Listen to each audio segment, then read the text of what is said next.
అన్నింటినీ రామనామమే ప్రసాదిస్తుంది. అందుకే తరువాతి పద్యంలో చెబుతున్నాడు బమ్మెర పోతన గారు, పునరన్ముక్తిని పునరన్ముక్తికి త్రోవ వేదములకున్ పుట్టిల్లు మోదంబునందునికి స్థానము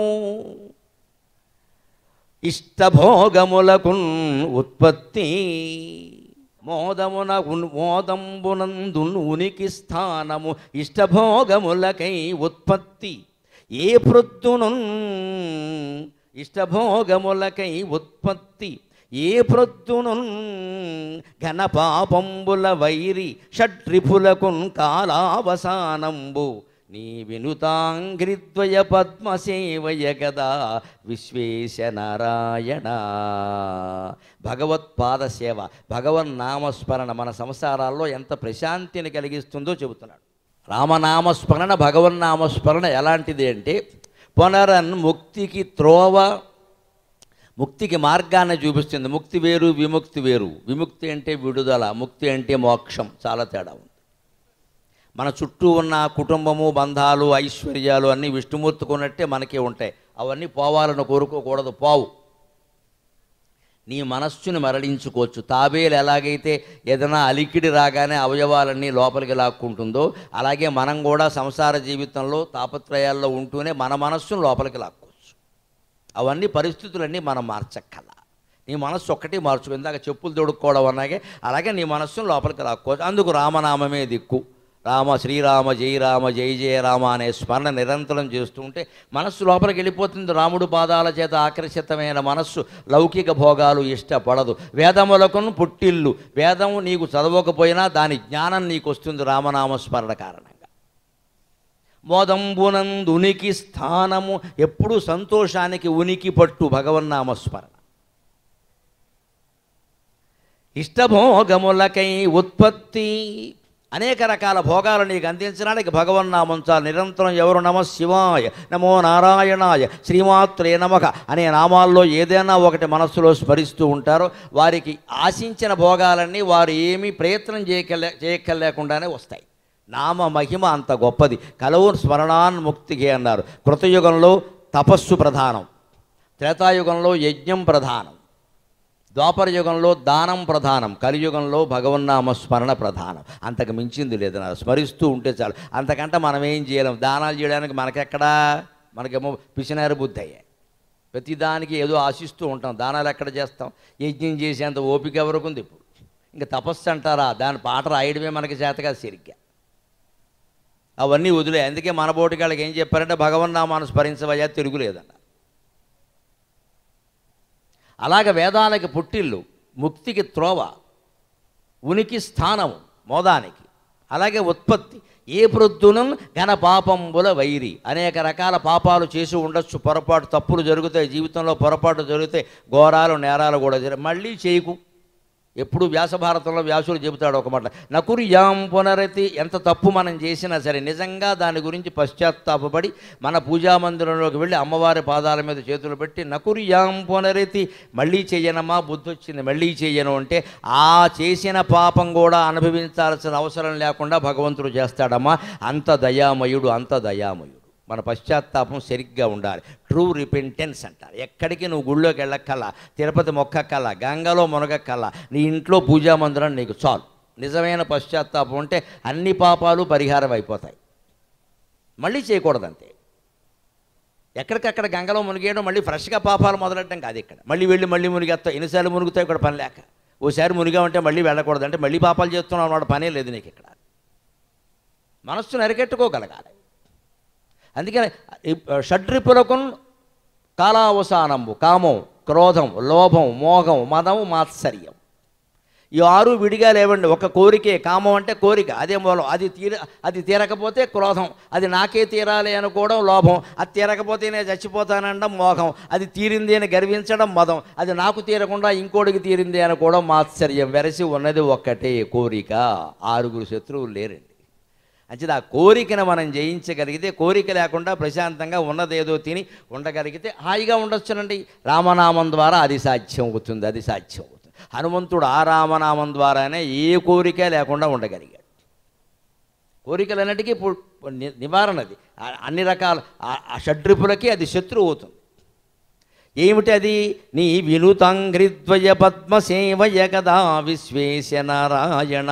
విశ్వానికంతటికీ ప్రభువైన ఓ శ్రీమన్నారాయణ, నీ పాదసేవ, నీ పాదపద్మ సేవ అంత గొప్పదయ్యా అన్నాడు. ఎందుకంటే ఆ పాదపద్మాలు సేవించి ఆ నామస్మరణ చేసి కాపాడబడిన వాళ్ళు ఒకరు ఇద్దరు కాదండి, 18 మంది ఉన్నారండి లెక్క. బెమ్మెరపోతున్న గారు నారాయణ శతకంలో చెబుతున్నాడు, హరుణిన్ అద్రిజను ఆంజనేయుని, హరుణిన్ అద్రిజను ఆంజనేయుని, గుహున్ అయ్యంబరీషున్ ధ్రువున్,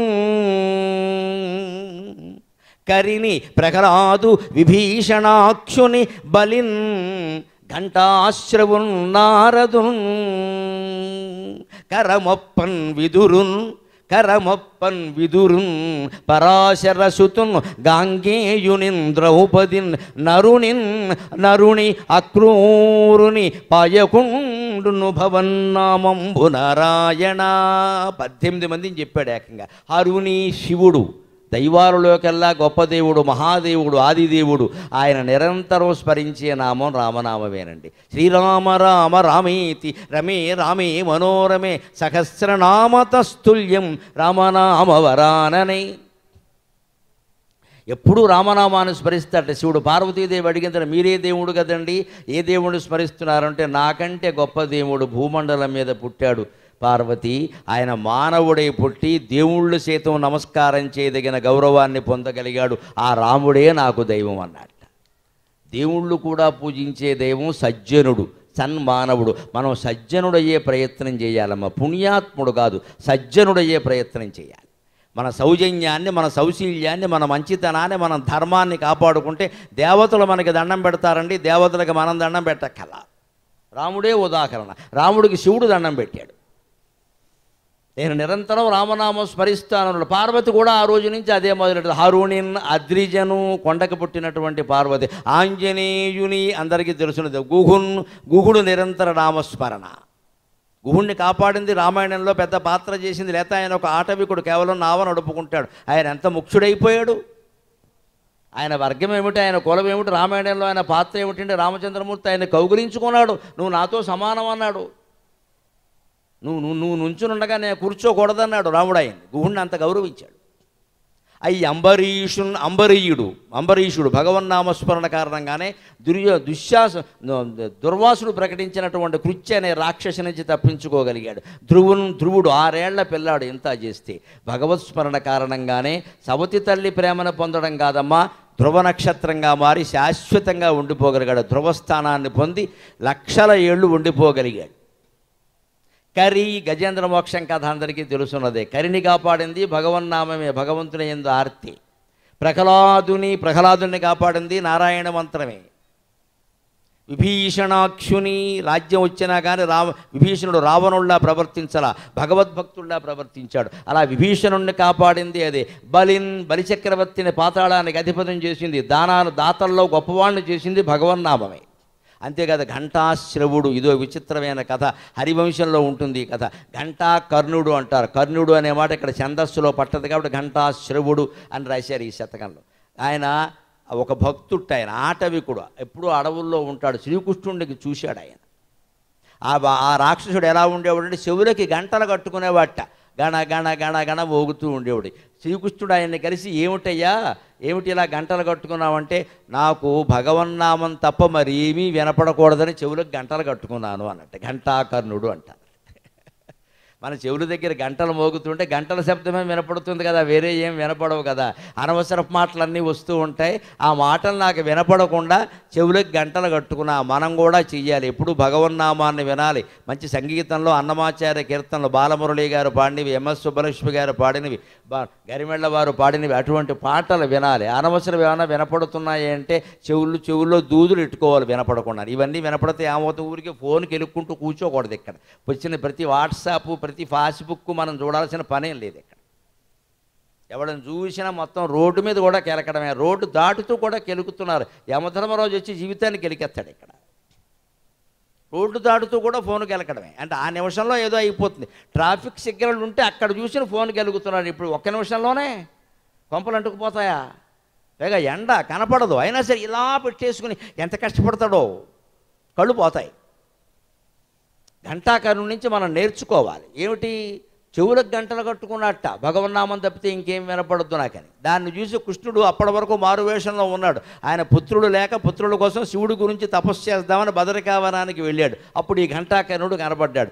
రాక్షసుడిని చూసి బుద్ధి తెచ్చుకోవాలి జనమంతా. రాక్షసులు అంటారేమిటి, ఎంత గొప్పవాడు, భగవన్నామం తప్ప ఇంకేమీ వినపడద్దని చెవులకు గంటలు కట్టుకున్నట్టని ఆయన ఎందుకు దయ్యగలిగి అప్పటికప్పుడు తన రూపాన్ని తాను ధరించి నువ్వు స్మరించేటువంటి భగవంతుడిని నేనేనయ్యా అని శ్రీమన్నారాయణమూర్తి శ్రీకృష్ణుడుగా సాక్షాత్కరించాడు రాక్షసుడికి. ఆ రకంగా ఘంటాశ్రవుని నారదుడిని ఎలా అనుగ్రహించాడో నిరంతర నామస్మరణ ద్వారా అందరికీ తెలుసున్నదే ఆ విషయం. అలాగే నారదుడిని కరమొప్పన్ విదురుని ఎలా అనుగ్రహించాడో భక్తునిగా అందరికీ తెలుసు. పరాశరసుతున్ పరాశర మహర్షి కుమారుడైన వ్యాసుడి చేత భారత భాగవతాలన్నీ రాయించింది, 18 పురాణాలు రాయించింది, వేదాలు విభజింపజేసింది శ్రీమన్నారాయణమూర్తే కదండి. నారాయణమూర్తి యొక్క అంశయే వేదవ్యాసుడు. శివుని యొక్క అంశయే శంకరాచార్య స్వామి అంటారు. విష్ణువు యొక్క అంశయే వేదవ్యాసుడు. అందుకని వేదవ్యాసుడిని అనుగ్రహించాడు. గాంగేయుని భీష్ముడిని ఎలా అనుగ్రహించాడో అందరికీ తెలుసు. కేవలం ఒక్క పిలుపు మాత్రం చేతనే దుశ్శాసనుడు చేసేటువంటి అవమానాన్ని నుంచి ద్రౌపదీదేవిని కాపాడాడు. నరుని అక్రూరుని అర్జునుని యుద్ధంలో గెలిపించేలా చేసింది శ్రీకృష్ణుడే కదా, లేకపోతే ఈయన గెలవగలడా? అక్రూర వరద గోవిందా ప్రహ్లాద వరద గోవిందా అంటారు భజన చేస్తే. అక్రూరుణ్ణి నిజంగానే అక్రూరుడుగా సౌమ్యంగా మార్చింది కూడా శ్రీకృష్ణుడే. అంతమందిని కాపాడింది నీ నామమే కదయ్యా. నరుణక్రూరుని బాయకుండును భవన్నామంబు నారాయణ. అటువంటి నామం అటువంటి రూపం మన మనస్సులోంచి కదలకుండా ఉండాలి. అందుకోసం బెమ్మరిపోతున్న గారు ఏం చెబుతున్నారంటే, ఎక్కడ నువ్వు భక్తుల మనస్సుల్లో ఆనందంగా నటించావో అలాగే నా మనస్సులో నటించవయ్యా అంటున్నాడు ఆయన. వరకాళింది తరంగడోలి కలలో వైకుంఠధామమ్ములో వెరవప్పంగ నయోధ్యలో మధురలో వ్రేపల్లెలో ద్వారకాపురిలో నాడెడు భంగి ద్వారకాపురిలో నాడెడు భంగి నా మనములో భూరి ప్రసన్నానంబురుగం వప్పగ నాడుచుండుము సీతాంభోజాక్ష నారాయణ. సీత అంభోజాక్ష, తెల్ల తామర పువ్వుల కంటి నేత్రాలు కలిగిన ఓ శ్రీమన్నారాయణ, నువ్వు వాళ్ళందరినీ కాపాడావు కదా, అలాగే నన్ను కాపాడవయ్యా అని మనం ప్రార్థన చేయాలి. ఎక్కడెక్కడ భగవంతుడు విహరించాడండి? వరకాళింది తరంగడోలికలలో. కాళింది అంటే నల్లని నది, యమునా నది. గంగా నది తెల్లగా ఉంటుంది, యమునా నది నల్లగా ఉంటుంది. ఆ నీళ్ల రంగులో తేడా, రెండూ పవిత్రమైనవే. గంగా నదీ తీరంలో రామచంద్రమూర్తి విహరించాడు, ఋషులందరూ విహరించారు. యమునా నదీ తీరంలో దేవాది దేవుడు శ్రీకృష్ణ పరమాత్మ విహరించాడు. ఆ యమునా నది ఎంత పుణ్యం చేసుకుంది నిజంగా. గర తారవర కాళింది తరంగడోలికలలో. యమునా నదీ తరంగాల మీద నువ్వు నాట్యం చేసేవే. యమునా వీచి మృదంగవద్యములు మ్రోయన్. ఆ యమునా నదిలోనే పక్కన ఒక చెరువు ఉందట, ఆ చెరువు పేరే కాళింది అంటారు. అక్కడ కాళీయుడి మీద నాట్యం చేశారు కదా. యమునా వీచి మృదంగవద్యములు మ్రోయన్ తీర గోపౌఘ హర్షమనోజ్ఞధ్వనితంబు గేయముగా చెంచత్కాళియ వ్యాళభోగ మహారంగతలంబునన్ పటుగతిన్ కంజాక్షు నిర్మర్దనాట్యము హృదయాద్భుత భీమమై బరగ దివ్యశ్రేణి సూచన్ దివిన్ అని కాళీయుని మీద నాట్యం చేశాడే. ఆ రకంగా కాళింది తరంగాలు ఎంత పుణ్యం చేసుకున్నాయో అలాగే నా మనస్సులో ఆడవయ్యా వైకుంఠధామంబులో, వైకుంఠధామంలో ఉన్నట్టుగా. ఇంకా మనకి పుణ్యక్షేత్రాలు వెర్రవొప్పంగా అయోధ్యలో. ఇవాళ నిన్నటి రోజు శ్రీరామనవమి కాదమ్మా, మొన్నటి రోజు, అంతకుముందు రోజు కూడా అయోధ్యలో రోజుకి 1,00,000 మంది భక్తులు తగ్గడం లేదు ఇవాళ అయోధ్యలో బాలరామ ప్రాణ ప్రతిష్ఠ కారణంగా. ఇక ముందు మనం తప్పనిసరిగా చూడవలసిన పుణ్యక్షేత్రాల్లో అయోధ్య ఒకటిగా మారింది. మనం అందరం సంతోషించాలి. ఎప్పుడు వీలైతే అప్పుడు వెళ్ళి దర్శనం చేసుకోవాలి. పైగా నిన్న అక్కడ అద్భుతమైనటువంటి ఏర్పాటు చేశారు. శాస్త్రీయ విజ్ఞానం అంతా ఉపయోగించి సరిగ్గా శ్రీరామనవమి నాడు మధ్యాహ్నం 12 గంటలకి రామచంద్రమూర్తి యొక్క నుదుటి మీద సూర్యకాంతి నామం రూపంలో పడేలా సూర్య తిలకం వచ్చేలా ఏర్పాటు చేశారు. ఎంత అద్భుతమైన దర్శనం! అలాగ అయోధ్య ఒక పుణ్యక్షేత్రమైంది, మధుర ఒక పుణ్యక్షేత్రం, ద్వారకా మధుర రేపల్లెలోనూ భగవంతుడు ఆడుకున్నాడు, ద్వారకాపురిలో విహరించాడు ఆయన. ఆ రకంగా ఆడెడు భంగి నా మనములో భూరి ప్రసన్నానంబురుఖం బొప్పగా ప్రసన్నమైన పద్మం లాంటి నీ ముఖం వికసిస్తూ ఉండగా నా మనస్సులో ప్రవేశించవయ్యా, నా మనస్సులో ఆడుకోవయ్యా సీతాంభోజ అక్ష నారాయణ. అప్పుడు వెంటనే తర్వాత పద్యంలో చెబుతున్నాడు, మన మనస్సులో భగవంతుడు విహరించాలంటే మనం ఎలా ఉండాలో తెలుసా? పరుషాలాపములాడనోడి. ముందు నేర్చుకోవలసింది అది. కఠినమైన వాక్యాలు పరుషంగా మాట్లాడడం మానేయాలి. ఇవాళ చాలామంది భాష ఇళ్లల్లో కూడా విచిత్రంగా ఉంటుంది. పూర్వం ఎవరైనా పెద్దవాళ్ళు ఉంటే సవరించేవారు, మన కర్మ కొద్దీ వాళ్ళ పెద్దవాళ్ళు ఇంటో లేకుండా పోయారు. వాళ్ళు చెప్పిన వినేవాళ్ళు లేడు. పైగా చావుగాలానికి లావు దుఃఖం అని 70 ఏళ్ళ ఆవిడ మనవరాల కోసం ఇంగ్లీష్ నేర్చుకుంటోంది. దీన్నే చావుగాలానికి లావు దుఃఖం అంట. దయచేసి అందరికీ నమస్కారం పెడుతున్న ఇంట్లో యువకులు తల్లిదండ్రులు ఏం చేయండి అంటే, మా అమ్మగారిని ఇంగ్లీష్ నేర్చుకోమని కోరకండి, మా మనవరాలకి తెలుగు నేర్పి ఆవిడతో మాట్లాడమని చెప్పండి. తెలుగు రాకపోతే నీతో మా అమ్మ మాట్లాడదని చెప్పండి అమ్మా, అది సంస్కారం. మా పిల్లలకి ఇంగ్లీషు తప్పితే రాదు, ఈ ప్లీజు లేరని ఇంగ్లీష్ అని యథవమూతి మాట్లాడటం. ఇక్కడ నీ పిల్లలకి ఇంగ్లీషు రాదు తప్పితే ఏమి రాదని చెప్పడానికి సిగ్గు లేదా? తెలుగునాట పుట్టలేదా మనం? ఇంగ్లీషు రావడాన్ని గౌరవంగా ఎలా భావిస్తామండి? తెలుగు రాదని గర్వంగా ఎందుకు చెబుతామండి? ఎవరన్నా మా పిల్లలకి తెలుగు రాదంటే అంత కర్మే వచ్చిందని మాట్లాడండి, వెంటనే పడిపోవాలి రేవంతే ఇక్కడ. అప్పుడు ఇంకా ఆ వ్యాఖ్యానాలు మారిపోతాయండి. ఇక్కడ మా పిల్లలు విదేశాల్లో ఉన్నారని ఎవరన్నా అంటే, ఇక్కడ ఏం దొరకలేదా, గతి లేదా అని అడగండి, అప్పుడు విదేశాలు అంటే ఆగిపోతుంది. మావాడు కూడా ట్రై చేస్తున్నాడు, వద్దమ్మా ఇది ట్రై అక్కల్లా, ఎప్పటికే నాశనమైన దేశం ఇక్కడ, మొత్తం మేధావుల వలస. తెలివితేటలు ఉన్న వాళ్ళంతా అమెరికా ఆస్ట్రేలియాలో ఉంటారు, కష్టపడి పనిచేసేవాళ్ళు గల్ఫ్ దేశాల్లో ఉంటారు, పనికి మాలిన గ్యాంగ్ అంతా ఇక్కడ చేరారు. ఇక్కడ వీడికి తెలివి లేదు, కష్టపడలేడు.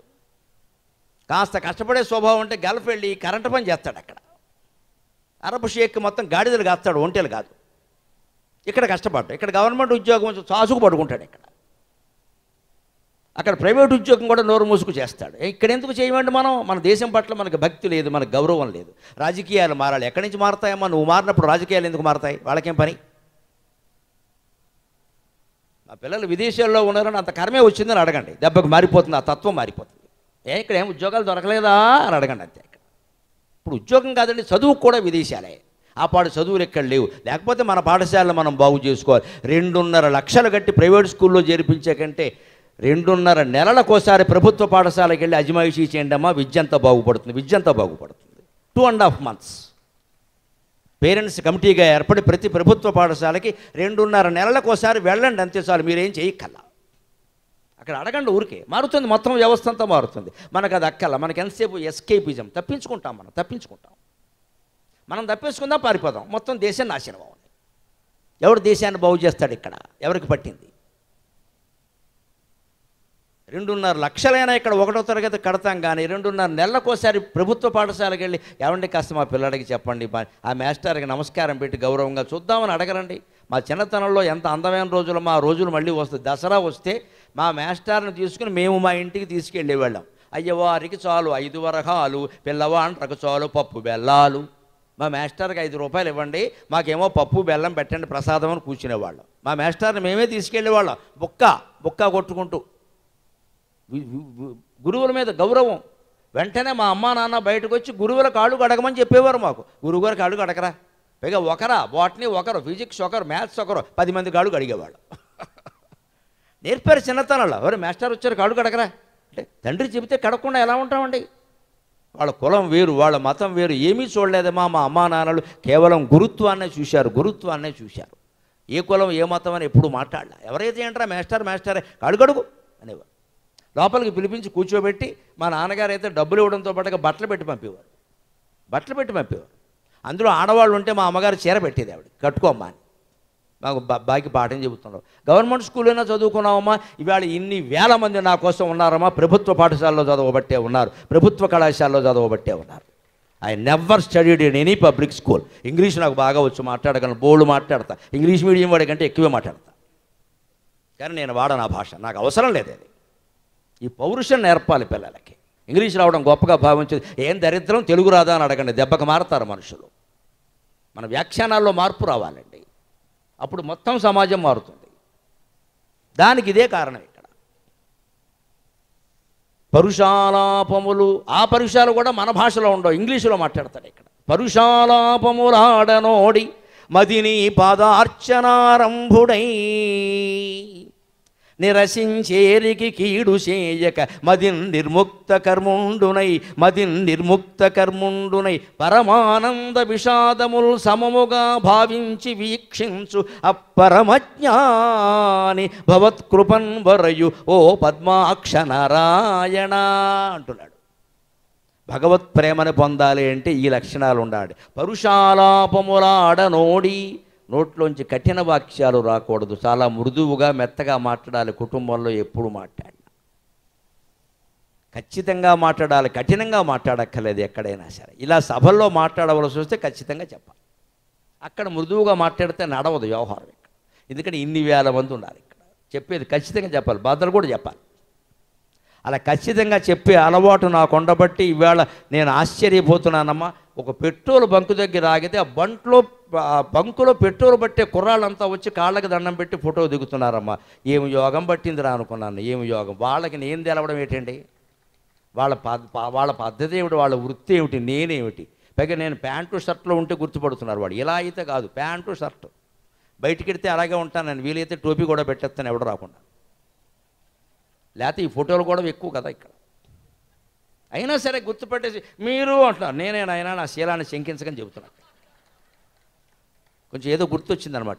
లారీ డ్రైవర్ అండి, ఇందాక వస్తుంది లారీ ఉడుతుంది పక్కన. లారీ డ్రైవర్ గురుగారు అంటున్నాడు. ఓరు నీళ్ళు బంగారంగా, నీకు నేను అవసరమేనా అన్నాను. నేను కేవలం సగర్వంగా చెబుతున్నానమ్మా, నా కృషి వల్ల కాదండి, భగవత్ ప్రార్థన వల్ల పట్టిన యోగం ఇది. భగవత్ ప్రార్థన వల్ల పట్టిన యోగం ఇది.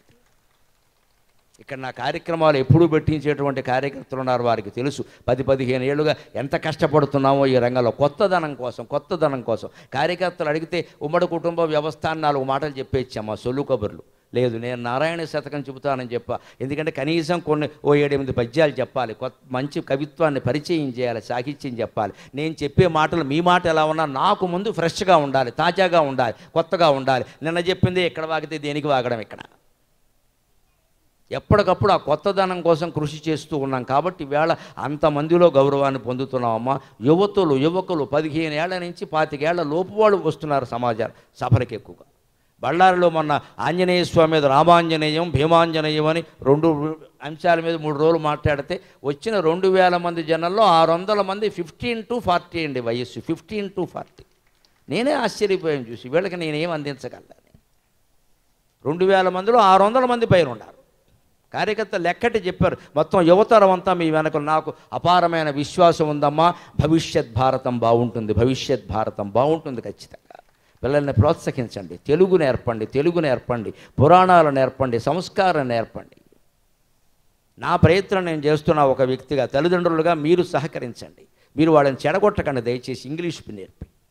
ఇంగ్లీషు విదేశాలు ఈ మాట రావద్దంట అసలు. మన దేశం, మన ఊరు, మన భాష, మన సంస్కృతి. మనకి ఏదైనా 4 ఇళ్ళు ఉంటే చూసుకోమని పిల్లలకి చెబుతాం కదండి. ఆస్తి ఇచ్చేటప్పుడు మనకి పొలం ఉంటే కాపాడుకోమని చెబుతాం కదా. మనకి స్థలం ఉంటే కాపాడుకోమని చెబుతాం కదా. మన భాషని సాహిత్యాన్ని కూడా కాపాడుకోమని చెప్పాలి. ఈ పొలాలు, ఇళ్ళు, స్థలాలు, బంగారాలు ఉంటాయో ఉండవో తెలియదు, భాషా సాహిత్యం శాశ్వతంగా ఉంటాయి. పిల్లలకి ఇచ్చే ఆస్తులు అవే. మనం ఈ డబ్బులు కాదండి ఎంతసేపు ఇక్కడ. అవి నేర్పాలి, అవి ఆస్తులు. పొలం కాపాడుకుంటున్నాం, ఇల్లు కాపాడుకుంటున్నాం, స్థలం కాపాడుకుంటాం, భాష కూడా కాపాడుకోవాలి, సాహిత్యం కూడా కాపాడుకోవాలి, మన హిందూ ధర్మాన్ని మనం కాపాడుకోవాలి. లేకపోతే ఎక్కడి నుంచి ఉంటాయి ఇవన్నీ? ఈ పురాణాలు ఎవరు చెప్తారండి? ఆ గుర్తింపు ఉండబట్టే కదా మేము వచ్చి చెబుతున్నది. ఈ తల్లిదండ్రులు నేర్పాలి ఖచ్చితంగా. ఇదే ముందు నేర్చాలి. ముందు పరుషమైన మాటలాగిపోవాలి. మదిని నీ పాదార్చనారంభుడే. భగవత్ పాదసేవ పిల్లలకి నేర్పాలి. పిల్లల్ని తొందరపెట్టి స్కూల్ బస్సు కోసం నోట్లో కుక్కేసి పంపడం కాదమ్మా. అంతకంటే 10 నిమిషాల ముందు లేపండి. 10 నిమిషాలు ఎక్కువ అక్కల్లా. ఈ తల్లి కానీ తండ్రి కానీ పొద్దున స్నానం చేసి దేవుడి దగ్గర దీపం పెట్టండి. దేవుడికి దండం పెట్టుకుంటే కానీ, బూట్లు విప్పి దేవుడికి దండం పెట్టుకుంటే కానీ బడికి వెళ్ళడానికి వీల్లేదని చెప్పండి అమ్మా. అద్భుతంగా రామచంద్రమూర్తిలా తయారవుతాడు ప్రతి అబ్బాయి తయారవుతాడు, ప్రతి అమ్మాయి తయారవుతుంది. ఆచారాలు మనం నేర్పాలి. వాడికి స్కూల్ ముఖ్యం అయిపోయిందమ్మా. వాడికి స్కూల్ ముఖ్యం, మనకి కూలీ ముఖ్యం. ఇక్కడ నాశనం అయిపోయింది జీవితం. ఇక్కడ పొద్దున్న లేవగానే దేవుడికి దండం పెట్టరు, దేవుడి దగ్గర దీపం పెట్టరు, అసలు 9 వరకు లేవరు, అప్పటి వరకు స్నానాలు చేయరు. ఈ దరిద్రపు గుడ్డలతోనే కూర్చుంటారు పెద్దాళ్ళు కూడా. ఏదో కూరలు కొన్నా నారలు కొన్నా ఈ గుడ్డలతోనే వాడికి దర్శనం అక్కడ. 6లోగా దంపతులు స్నానాలు ముగిసిపోయి బట్టలు మార్చేసుకోవాలని ఉతికిన బట్టలు. అప్పుడు పిల్లలకు ఆదర్శంగా ఉంటుంది, మా అమ్మ లక్ష్మీదేవిలా ఉంది, మా నాన్నగారు శ్రీమన్నారాయణమూర్తిలా ఉన్నారు అని అనుకోవాలమ్మా. అప్పుడు మంచి పిల్లలు తయారవుతారు. మనకే బద్ధకాలు ఉంటే వాళ్ళు ఎక్కడ తయారవుతారు? ఇదే మది నీ పాదార్చన ఆరంభుడై. పాదార్చన అంటే కూర్చుని కాళ్ళు గడగడం, దేవుడు విగ్రహాలు కాళ్ళు గడగడం కాదండి. దేవతార్చన చెయ్యాలి, దేవుడికి దండం పెట్టాలి, అక్కడ ఉండాలి. అది నేర్పాలి పిల్లలకి.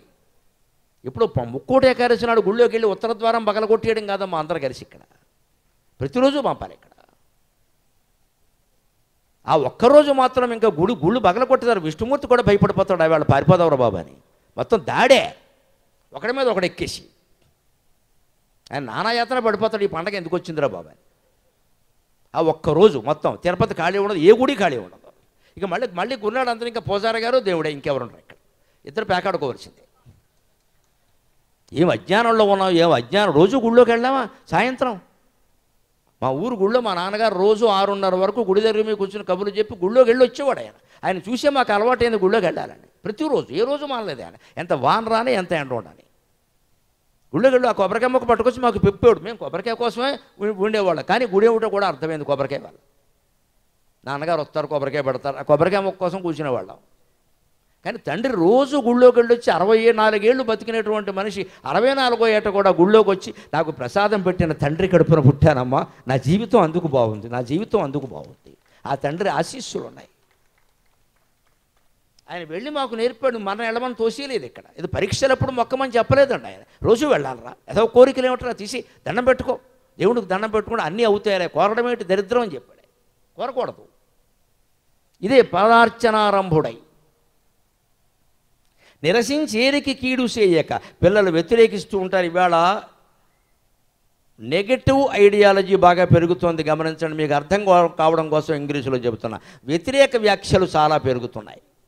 అనుకూలంగా ఆలోచించడం నేర్పించండి. ఏదైనా సరే తల్లి తండ్రికి కాదండి, ప్రభుత్వానికి కూడా. ఏ ప్రభుత్వం వచ్చి మనకేం వరగబెట్టేది అండి ఇక్కడ, కానీ ప్రభుత్వాన్ని కూడా మనం భరించాలి, తప్పదు. ఎన్నుకున్నాం కదా. ప్రతిరోజు ప్రభుత్వాన్ని తిట్టడం, ప్రతిరోజు నాయకులను తిట్టడం, ప్రతిరోజు ఎవరో ఒకరిని తిడుతూ ఈ వ్యాఖ్యానాలు అన్నాల బల్ల దగ్గర పిల్లలకి వినపడితే పిల్లలు చెడిపోతారు ఖచ్చితంగా. వాళ్ళకి నెగిటివ్ వచ్చేసింది అక్కడ. ఏది బాగుండదు, ఏది బాగుండదు, ఈ దేశం ఎంత. వెంటనే వాడు అనుకుంటాడు ఆస్ట్రేలియా వెళ్ళిపోదామని. అక్కడ మాత్రం బాగుండు చేసిందా? అనుకూలంగా ఆలోచించడం నేర్పాలి. అదే నిరసించి ఏరికి కీడు చేయక. ఎంతసేపు నిరసనగా మాట్లాడడం, వ్యతిరేకించడం నేర్పకూడదండి. పర్వాలేదులే, అది ఏదో అయింది, నువ్వు చూసుకోరాదు, ఇలా ఆలోచించచ్చు కదా, అలా ఎందుకు ఆలోచిస్తున్నావు? ఆలోచించే విధానం నేర్పడం. ఒక గది ఖాళీ, 2 మిత్రులు పట్టణానికి వచ్చి హైదరాబాద్ గది వెతుక్కుంటున్నారు. రూమ్ వెతుక్కోవాలిగా, బ్రహ్మచారులు గౌడిస్తాడు గది. ఏదో ఎవరో ఇచ్చారు మొత్తం మీద. చూస్తే ఒకటి అన్నట్ట, ఏముందిరా గది అంతా ఖాళీగానే ఉంది. గది ఖాళీగా ఉండకపోతే ఏముంటుంది? కానీ వాడు దృష్టి గదంతా ఖాళీగానే ఉందిరా. రెండో వాడు అన్నట్ట, అరే గదంతా ఖాళీగా ఉందిరా, మనం ఏం కావాలంటే అది పెట్టుకోవచ్చురా అన్నట్టు. ఇదే పాజిటివ్ అవుట్లుక్ అంటే. గది ఖాళీగా ఉంది, ఏముంది అనడం నెగటివ్. ఖాళీగా ఉన్న గదిలో మనం ఏం కావాలంటే అది పెట్టుకోవచ్చు కదా అనడం పాజిటివ్. ఈ అనుకూల దృక్పథాన్ని నేర్పాలని. నిరసించి ఏరికి కీడు చేయక. మదిని నిర్ముక్త కర్మ ఉండున. ఈవేళ సమాజంలో బాగా వ్యాపించింది ఏమిటంటే ప్రతిదానికి ఫలితం ఆశిస్తున్నారు, ప్రతిదానికి ఫలితం ఆశిస్తున్నారు. ఫలితం ఆశించడం నేర్పకూడదండి. భగవద్గీత సారాంశం అంతా అదే. కర్మణ్యేవాధికారస్తే మా ఫలేషు కదాచన. నీ పని మీదే నీకు అధికారం తప్ప ఫలితాన్ని ఆశించే హక్కు నీకు లేదన్నాడు భగవంతుడు. అన్ని పనులకి ఫలితాలు రావండి, అన్ని పనులకి ఫలితాలు రావు. కొన్నింటికి 10 ఏళ్ల తర్వాత వస్తాయి, కొన్నింటికి 10 నెలలకు వస్తాయి, కొన్నింటికి 10 రోజుల్లో వస్తాయి, కొన్నింటికి 10 నిమిషాల్లోనే రావచ్చు. మనం ఓపిక పట్టాలి కదా, అది నేర్పాలి ఖచ్చితంగా. నిర్ముక్త కర్మ ఉండనే, పనులు మానేయద్దు, ఫలితం మీద దృష్టి పెట్టకు. చదువుకో, హాయిగా చదువుకుంటే జ్ఞానం వస్తుంది కదా. మార్కులును డబ్బులు దేనికండి, జ్ఞానం వస్తుంది. అక్కడ ఆపేయాలి. ఉపాధ్యాయులు ఎప్పుడు మార్కుల గురించి డబ్బుల గురించి మాట్లాడదు. చదువుకోండి, జ్ఞానం వస్తుంది. జ్ఞానం వల్ల జీవితం సుఖంగా ఉంటుంది. అంతేకాదు, ఇవాళ బాగా అలవాటు చేయవలసింది ఆధునిక సమాజంలో అన్నీ ప్రమాదాలే. ప్రమోదాలు తక్కువ, ప్రమాదాలు ఎక్కువ. అందుకే ఏం చెబుతున్నాడు ఇక్కడ బమ్మెరపోతున్న గారు శతకంలో, పరమ ఆనంద విషాదములు సమముగా అభావించి వీక్షించు. ఆనందాన్ని విషాదాన్ని సమానంగా తీసుకోవడం నేర్పాలి. ఆ విషాదంలో కూడా ఒక సౌకర్యం ఉంటుంది, అది నేర్పాలి. పర్వాలేదులేరా, జరిగింది ఏదో జరిగింది, 4 రోజులు విశ్రాంతి దొరికింది కదమ్మా, హాయిగా మంచం మీద పడుకో, పెట్టింది ఏదో తిను, మంచి పుస్తకం చదువుకో, టీవీ చూసుకో, నీకు ఎప్పటి నుంచో క్రికెట్ చూడాలని సరదా కదా, క్రికెట్ చూసుకో నాయనా అని చెప్పాలి. అంతేగాని కాలు దెబ్బతిన్నందుకు వాడిని ఊరికే మాటలని బాధ పెట్టద్దు. గ్రహస్థితి దోషం ఇవన్నీ వద్దండి, దానివల్ల జరగదమ్మా, ప్రమాదమే.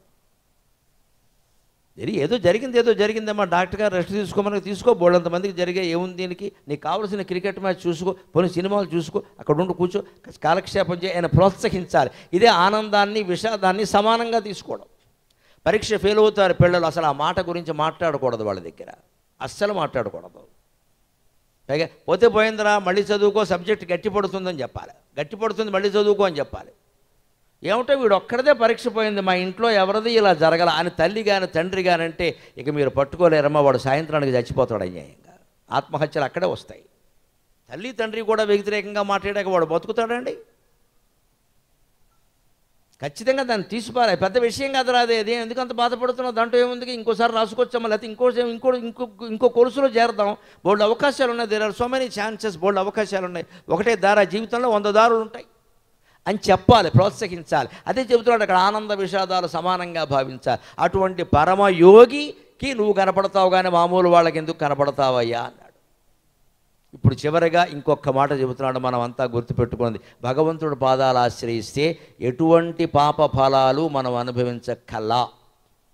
నిశ్చింతగా భగవత్పాదాలు ఆశ్రయించి మనం చేసిన తప్పులు ఆయన పాదాల దగ్గర సమర్పించి ఇంకా చెయ్యను నా జీవితాన్ని కాపాడమని కోరాలి. అది ఎలా కోరాలో చెబుతున్నాడు ఇక్కడ. పరిపంధి క్రియనెత్తి వెంటబడునా పాపాళి తూలించి నీ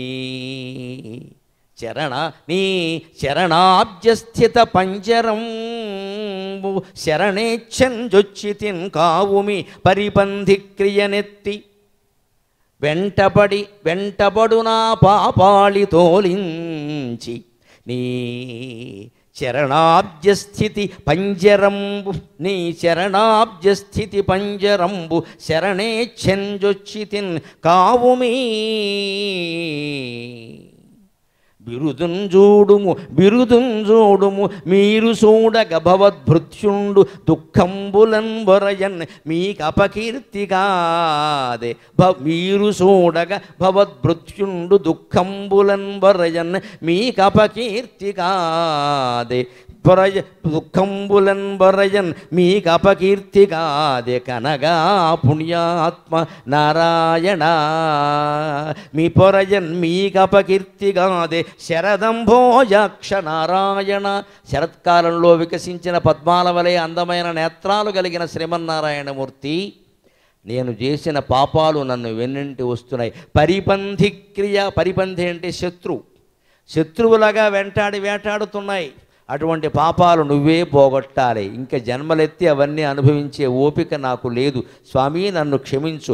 ఒక్క గ్యారంటీ మాత్రం ఇవ్వగలను, చేసిన పాపాలు ఎందుకు చేశానో నేను చెప్పలేను, ఏదో చాపల్యం కొద్దీ చేశాం, కానీ ఇంకా చెయ్యను అని మాత్రం చెప్పగలను. ఆ మాట అనలేమా? ఊరికే పాపం చేశామని కృంగిపోవాలా? నీకు హిందూ మతంలో ఉండే ఒక గొప్ప విశేషం ఏమిటంటే, నే పాపిని బాధపడమని చెప్పని ఏకైక మతం హిందూ మతం అంటే ఖచ్చితంగా మనం పుణ్యాత్మలం అమృతస్యతే పుత్రాహ. ఎక్కడ ఎవరి దగ్గర మనం పాపాత్ములమని అనవలసిన అవసరం లేదు. పాపాత్ముడు ఒక్కడు కూడా ఉండడు, అందరూ పుణ్యాత్ములే. ఊళ్ళోకి వెళ్ళినప్పుడే మన పాపాలన్నీ పోయాయి, దర్శనం చేసినప్పుడే అన్నీ పోయాయి, రామ అనే 2 అక్షరాలు తలుచుకోగానే పోయాయి. ఇంకా మనం పాపాత్ములు ఎలా అవుతాండి? దరిద్రపు మాట. ఆ మాట ఒక హిందువు నోట రాకూడదు. అందుకే చెబుతున్నాడు ఇక్కడ, భగవంతుడిని దర్శించగానే, భగవత్పాదాలు సేవించగానే, భగవన్నామాన్ని స్మరించగానే అవి పోయాయి. ఇంకా దాని గురించిన చింత నీకు దేనికి ఊరికే. అందుకని ఎలాగా నీ శరణాబ్జస్థిత పంజరంబు శరణెచ్ఛంజొచ్చిత. పక్షి ఎక్కడెక్కడో తిరుగుతుంది, చివరికి ఎవరో దానికోసం ఓ పంజరం పెడతారు, బంధించడం కోసం కాదు, దానికేదో 4 మొక్కలు పెడదాం, మామిడి పళ్ళ మొక్కలో జామపండు మొక్కలో పెడదాం అని తలుపు తీసి పెడతారు. అటువంటి వాళ్ళు తలుపు వేయరు, తలుపు తీసి పెడతారు. దాని ఇష్టం వచ్చినప్పుడు అది వస్తుంది, 2 మొక్కలు తింటుంది, వెడుతుంది. పక్షుల్ని పెంచవచ్చు, ఇలా పెంచాలి. ఇక అక్కడి నుంచి తలుపు వేసేసి మనకు వచ్చిన విధవ మాటలన్నీ దానికి నేర్పడం కాదు. ఇక్కడ నీవు మొత్తం అహంకారం అంటారు దీన్ని. ఇక్కడ అక్కడి నుంచి మా చిలక రామ అంటుంది, రామ అందరు నువ్వు వెధవా అంటే వెధవా అంటుంది. రామచిలక రామచిలక అంటారు. ఎందుకంటారంటే రామ అంటే రామ అంటు. రామ అన్న దానికి తెలుసా? రామాయణం తెలుసా? నువ్వు డ్రామా అంటే డ్రామా అంటుంది. రామచిలుక అంటే అర్థం అది కాదండి, తెలియక మాట్లాడతారు. చిలకల్లో పక్షుల్లో ప్రధానంగా కొన్ని జాతులు ఉంటాయమ్మా. జీవితాంతం ఒకటే చిలకతో కలుస్తుంది, మరో చిలకన దగ్గరికి రానివ్వదమ్మా. ఏకపత్నిత్వం, అది రామచిలుక అంటే అర్థం. రామచిలుక అంటే అటువంటి చిలకల్ని రామచిలుకలు అంటారు. రాముడుకున్న వ్రతం ఆ చిలక కూడా ఉంది కాబట్టి రామచిలక అన్నారు, కానీ ఆకుపచ్చగా ఉందని తోకపచ్చగా ఉందని ఎవడో అనలేదు ఇక్కడ. చిలక రామ అంటే రామ అంటం ఏంటండి, డ్రామా అంటే డ్రామా అంటుంది, దానికేం తెలుసు? రాముడుకున్న వ్రతం చిలకల్లో ఉందండి. ఆడచిలుక చనిపోయిందంటే అంతే బ్రహ్మచర్యమే, మగ చిలుక చనిపోయినా అంతే బ్రహ్మచర్యమే. మళ్ళీ మాట్లాడదు, ఇంకా మరో చిలకని దగ్గరికి రానివ్వదు. ఇంకా అంత నీతిమంతంగా బతకడం చిలకల్లో కూడా ఉందండి, మనకి లేకపోతే ఎలాగా? అది రామచిలుక. రాముళ్ళలాంటి వ్రతం కలిగిన చిలుక కాబట్టి రామచిలుక అంటారు తెలుగు వాళ్ళు. అలాగ మనం చిలకల్ని పక్షుల్ని పెంచచ్చండి, తప్పుల స్వేచ్ఛ ఇవ్వాలి వాటికి. ఏదో ఒక ఆవాసం ఏర్పాటు చేస్తాం, ఆ సమయానికి వస్తాయి. ఏదో మామిడి పళ్ళ మొక్కలు జామ పళ్ళ మొక్కలు పెడతాం, వెళ్ళిపోతాయి. మళ్ళీ ఏదైనా తుఫాను వస్తే, ఎండ బాగా ఉంటే వచ్చి ఉంటాయి, అంతే. మనం బంధించడానికి మనకు హక్కు లేదు. అలా చేస్తే మన పిల్లలు బంధీకృతులు అవుతారండి శాస్త్రం చెప్పిన మాట. ముఖ్యంగా హైదరాబాదులో ఉండే సమస్య చెబుతున్న పావురాలు గూళ్ళు పెట్టి పిల్లల్ని పెట్టకముందే చూడండి. పెట్టాక ఆ గూడు కనుక తీసామంటే పిల్లలతో విభేదం వచ్చి తీరుతుందమ్మా. ఇట్స్ నాట్ సెంటిమెంట్, ఇది ప్రాక్టికల్. పావురాలు శపిస్తాయి. మన ఏసీ గోళ్లలో పావురాలు గూళ్ళు పెడతాయి. పెట్టకముందే జాగ్రత్త పడండి. ఎక్కడో ఒకటి పెట్టుకుంటే మనకు అనవసరం. ఒకవేళ పెట్టాయి చచ్చినట్టు ఆ పావురాలు ఎదగడానికి 15 రోజుల్లో నెలల్లో పడుతుంది. అంతవరకు కాపాడాల్సిందే, తొయ్యకూడదండి. అది మహాపాపం. అలా చేస్తే అనుమానం ఏమీ లేదు, నెల తిరగకుండా మన పిల్లలతో మనకి విభేదాలు వచ్చి గొడవలు అయిపోతాయి. ఎందుకంటే ఆ తల్లి పిట్ట శపిస్తుంది, నా పిల్లల్ని కింద పడేసాడు, వీడి పిల్లలు వీడికి దక్కరు. పశువులు ఇచ్చేటువంటి శాపాలు జరిగితే దాన్ని ఉస్సురు అంటారు, దాన్నే ఉస్సురు అంటారు. అమాయక ప్రాణులవి. అది ఏసీ అని అక్కడ పెట్టకూడదని దానికి ఏం తెలియదండి. దానికి ఏదో చోటు దొరికింది పెట్టింది. అది సాధారణంగా పెట్టకుండా చోటు అంత కూడా అక్కల పోనీ పెట్టనేయండి, అయిపోనియండి, కాస్త భరిద్దాం.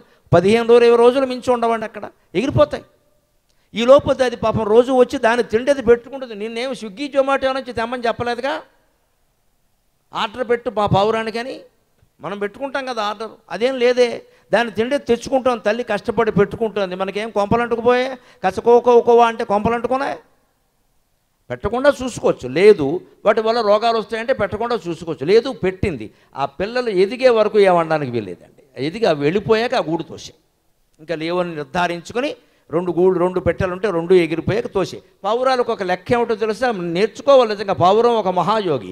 పిల్లలకి రెక్కలు వచ్చే వరకే పెంచుతుంది, రెక్కలు వచ్చిన తర్వాత మళ్ళీ మర్చిపోతుందమ్మా. మనం రెక్కలు వచ్చే వరకు అశ్రద్ధ చేస్తున్నాం. 10 ఏళ్ళు 15 ఏళ్ళు పిల్లల్ని హాస్టల్లో బారేస్తున్నాం. వాడికి పెళ్లి చేశాక మాత్రం మా అబ్బాయి ఏమిటో పెళ్ళయ్యాక ఫోన్ చేయడం మానేశాడని ఎవరి మీదో నేరారోపణ చేస్తున్నాం. రెండూ తప్పులే. చూపించవలసిన సమయంలో శ్రద్ధ చూపించట్లా. వాడు పెళ్లి వాడు చేసుకుని సుఖంగా ఉంటే వాడికి పొల్లెడుతున్నాం మనం. ఎక్కడ మనకు ఫోన్ చేయట్లా, మనకు ఏం ఫోన్ చేయకపోతే నోరు మూసి కూర్చోరాదా? ఇదివరకు మనం ఎలా పెంచాం, మనకంటే దూరంగా ఉండేలా పెంచాము. ఇప్పుడు వాడు ఎందుకు చేస్తారండి? వాడి పెళ్ళం వాడికి దొరికింది, కూర్చున్నాడు ఊరుకో. వాడు సుఖంగా ఉండమే మనకు కావాలి కదా. లేదండి, మనతో మాట్లాడాలి, మనతో పాముకోవాలి, రోజు ఇక్కడ ఉండాలి. వాడు సుఖంగా ఉండడం కాదు మనకు కావాలి, మన పెత్తనం నడవాలి. ఈ కాంక్ష పెద్దాళ్ళు కూడా వదులుకోవాలి. వాడికి ఇష్టం వచ్చిన పెళ్లి వాడు చేసుకున్నాడు, వాడు సుఖంగా ఉన్నాడు కదా, ఉండని. నువ్వు కల్పించుకోకూడదు, బాగానే ఉంటాడు. మనం నడవాలి. ఇక్కడ పావురాలను చూసి నేర్చుకోవాలండి. కష్టపడి పెంచుతాయి. నెలల్లో 15 రోజులు అయ్యేసరికి పక్షులు ఎగిరిపోతాయి. ఇంకా పిల్లలు ఎక్కడికి వెళ్ళి అనేది పట్టించుకోదండి. అది మళ్ళీ ఇంకో పిల్లని కంటుంది అంతే. అది లేకపోతే ముసలిదైతే ఊరుకుంటుంది. ఈ మహాయోగిత్వాన్ని పావురాల నుంచి నేర్చుకోవాలి. అందుకే పిల్లలతో అనుబంధం బాగుండాలంటే పశువులకి గడ్డి వెయ్యాలి, ఆవుకి గడ్డి వెయ్యాలి, కుక్కకి రొట్టె వెయ్యాలి, పావురాలకి ఇంత ఏవో జాంపళ్ళ మొక్కలు లాంటివి పెట్టాలి. పశువుల్ని పక్షుల్ని పోషించాలి. ఎంతవరకంటే వాడి స్వేచ్ఛకు ఆటంకం కలగకుండా. అలాగే చరణంబను పంజరం, నీ పాదాలనే పంజరంలోకి పక్షిలో వచ్చి చేరానయ్యా, నన్ను కాపాడవయ్యా అని. అలా నువ్వు కూడా కాపాడకపోతే ఈయన చివరికి ఎమోషనల్ బ్లాక్మెయిలింగ్ అంటారు ఇంగ్లీషులో దీన్ని. భావోద్వేగంతో దేవుణ్ణి పడేస్తున్నాడు. స్వామి బిరుదుంజూడుము, పెద్దగా నన్ను కాస్త కాపాడుకోవయ్యా, ఎందుకంటే మీరు చూడగ భవద్భృత్యుండు కష్టంబులన్ బొరజన్ మీకు అపకీర్తిగా అదే శరదంభోజక్ష నారాయణ. నువ్వు చూస్తుండగా నీ భక్తుడు కష్టాలు పడుతున్నాడంటే నిన్నే అంటారయ్యా, రేపు మీడియాలో వచ్చేస్తుంది మొత్తం అంట. ఈయన రామభక్తుడు అయినా సరే కష్టాలు పడ్డాడంటే ఇక రాముడి గుడిలోకి ఎవడో రాడు, మొత్తం గుడికి అడైపోతుంది. భగవంతుడు కాపాడతాడంటే మనం పూజలు చేస్తాం, గుళ్ళోకి వెడతాం, కానీ కాపాడంటే చేస్తామా? అందుకని నన్ను కాపాడకపోతే నీకే నష్టం, దీన్నే బ్లాక్మెయిలింగ్ అంట. మహాకవులు ఇటువంటి పని కూడా చేస్తారు. నీ భక్తున్నై ఉండి కూడా నేను కష్టాలు పడుతున్నాను అంటే అది నీకే అవమానం కదయ్యా. పైగా శరదంభోజాక్ష, శరత్కాలంలో వికసించినటువంటి నేత్రాలు కలిగిన రామచంద్రమూర్తి అంటున్నాడు ఇక్కడ. అంటే అంత పెద్ద పెద్ద కళ్ళు ఉన్నది ఎందుకు? ఆడాళ్ళకి పోజు కొట్టడానికి ఏంటి, మమ్మల్ని కాపాడడానికి అని చెప్పాడు. అంత పెద్ద పెద్ద కళ్ళు ఎందుకున్నాయి? మమ్మల్ని కాపాడడానికే, వచ్చిపోయే వాళ్ళకి దర్పం ప్రదర్శించడానికా అని ఆయన్ని ఆక్షేపిస్తున్నాడు. అంత శరత్కాల పద్మాల్లో ఉన్నాయి, మమ్మల్ని కాస్త కనిపెట్టి కాపాడవయ్యా. ఇంత అందమైనటువంటి స్తోత్రం నారాయణ శతకం. దాని ద్వారా మీ కుటుంబాలు శాంతిగా ధైర్యంగా ఉండడానికి ఏమాత్రం అవకాశం కలిగినా నేను ధన్యుణ్ణి. నాకు ఈ 4 మాటలు నేర్పిన మా అమ్మ ధన్యురాలు. జై శ్రీరామ్, జై శ్రీరామ్, జై శ్రీరామ్. స్వస్తి.